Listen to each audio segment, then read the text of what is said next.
Homeless man asks Barron Trump, "Can you give me $1?" Barron Trump's response is shocking. The late afternoon sun was casting long shadows on the bustling streets of New York City. Barron Trump, the youngest member of the famous Trump family, was quietly walking down Fifth Avenue, his security detail keeping a respectful distance.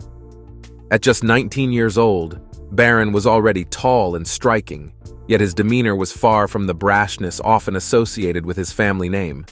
He had spent much of his teenage years out of the public eye, focusing on his studies and developing a quiet, thoughtful personality that surprised many who met him. But before we dive into what happens next, I'd love to know, where are you tuning in from today? Drop a comment below and please like the video. Thank you.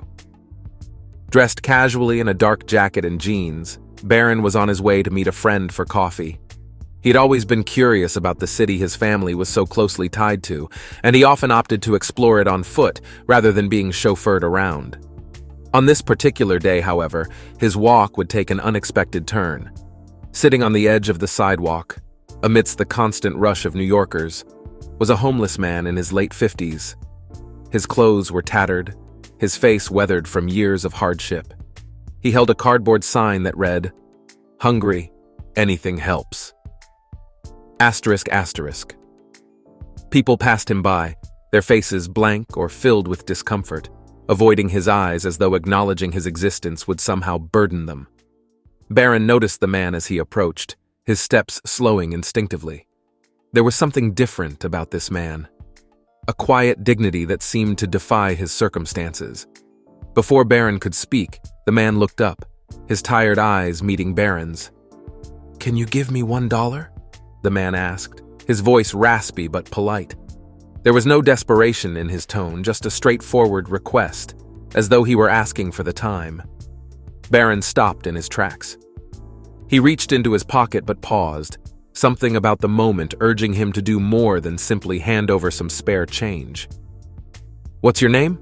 Barron asked, his deep voice carrying genuine curiosity. The man hesitated, seemingly surprised by the question. "James," he finally replied. "James Porter." "Nice to meet you, Mr. Porter," Barron said, extending his hand. The gesture caught the attention of a few passers-by who slowed their pace, curious about the interaction. James hesitated before shaking Barron's hand, his grip firm despite his frail appearance. "You don't look like most people walking down this street," James observed, studying Barron's face. "What's your story, kid?" Barron smiled faintly. "I could ask you the same thing," he replied. James chuckled, a sound that seemed almost foreign to him. "Fair enough. I've had my fair share of ups and downs, mostly downs lately." Barron nodded, his expression thoughtful. "How long have you been out here?" "Too long," James admitted, his eyes flickering with a mix of shame and defiance. "Lost my job, then my apartment. One thing led to another, and here I am. But you didn't stop to hear my sob story, did you? Are you going to give me that $1 or not?" Barron reached into his pocket again, but instead of pulling out $1, he retrieved his phone. "I'll do you one better," he said, dialing a number. James looked confused, and the small crowd that had gathered around them grew more intrigued. "Hi, Mr. Collins," Barron said into the phone. "I need a favor." Within minutes, a sleek black SUV pulled up to the curb, and a well-dressed man in his 40s stepped out. He was Barron's personal assistant, and he approached with a look of both curiosity and professionalism. "Mr. Porter," Barron said, turning back to James, "this is Mr. Collins. He's going to take you to a hotel for the night. Tomorrow, I'd like to meet with you again. We'll get you cleaned up, fed, and figure out how to get you back on your feet." James blinked, his mouth opening and closing as he tried to process what was happening. "Wait, are you serious? Why would you do that for me? You don't even know me." Barron smiled, his expression calm but resolute. "Because I can, and because everyone deserves a second chance. You just need someone to help you take the first step." The crowd murmured in astonishment as James was guided into the SUV. Barron waved them off, continuing on his way as though nothing extraordinary had happened. But for James, it was the start of something life-changing.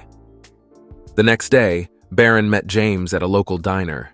James was nearly unrecognizable, clean-shaven, dressed in new clothes, and sitting with a posture that suggested a spark of hope had been reignited. Over breakfast, they talked for hours. Barron learned about James's years as a construction worker. His struggles after an injury left him unable to work, and his dreams of one day opening a small repair business. "I have an idea," Barron said, sliding a folder across the table.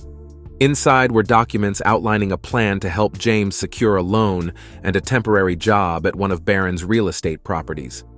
"This is just the beginning," Barron said, "but I think you'll do great."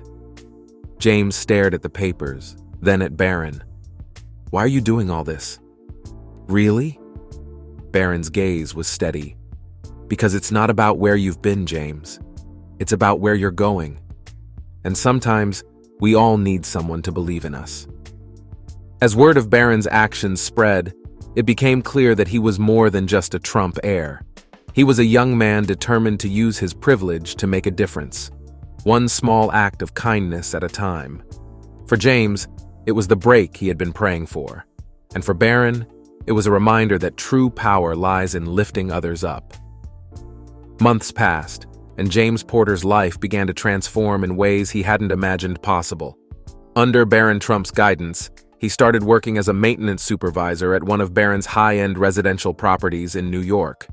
The role allowed James to showcase the skills he had honed during his years as a construction worker.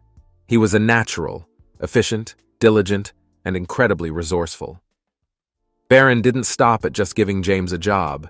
He went further, introducing James to financial advisors who helped him manage his earnings and plan for the future. With Barron's backing, James began to build a small savings fund, a step that brought tears to his eyes the first time he deposited money into his account. But Barron had more in store. One morning, James received an invitation to a private event hosted by Barron. Held in an elegant ballroom at one of Barron's properties in Monaco, the event was a gathering of influential real estate developers, philanthropists, and business leaders. James, initially hesitant, showed up in a tailored suit Barron had gifted him. When James entered the room, he felt a wave of intimidation. The crowd was filled with people who seemed worlds apart from his life. But Barron greeted him warmly, putting a hand on his shoulder as he introduced James to the attendees. "This is James Porter," Barron said confidently. "He's a talented man with a vision, and I'm proud to say he's part of my team." The introductions led to conversations, and by the end of the night, James had exchanged contact information with several influential figures. One of them, a retired contractor, offered to mentor James in setting up his own repair and renovation business. Encouraged by the support, James poured his energy into starting his business. Barron lent him an interest-free loan to purchase tools and secure a small workspace. Within months, James's business, Porter's Precision Repairs ***, gained traction, thanks to referrals from Barron's network and James's reputation for quality work. During this time, James and Barron developed a friendship that transcended their initial encounter. James often reflected on the sheer improbability of their meeting. "Of all the people I could have asked for $1 that day," James once told Barron, "I asked you. It's like fate was giving me another shot." Barron would smile at this, but he never saw it as a matter of fate. To him, it was about doing the right thing when the opportunity presented itself. "You were ready to change your life, James," Barron said. "I just gave you the nudge." The ultimate moment of transformation came a year later, when James was invited to speak at a charity gala Barron was hosting in Monaco. The theme of the event was Second Chances. As James stood at the podium, his voice steady and full of emotion, he recounted his journey from the streets to owning his own business. He credited Barron not just for the financial help, but for seeing value in him when he couldn't see it in himself. "I thought I was invisible," James said, his voice breaking slightly. "I thought I didn't matter, but Barron Trump showed me that everyone matters. Everyone deserves a chance to prove what they're capable of." The audience gave him a standing ovation. Barron, standing in the back of the room, looked on with quiet pride. He didn't see himself as a hero, but the moment reinforced his belief in the power of compassion and action. As the gala wrapped up, James approached Barron with a smile. "You changed my life," James said. "No, James," Barron replied, shaking his hand. "You changed your life. I just made sure you had the tools to do it." James's story became a symbol of hope, a testament to the impact that kindness and opportunity could have. For Barron, it was a reminder that true success wasn't measured by wealth or status, but by the lives you touched along the way.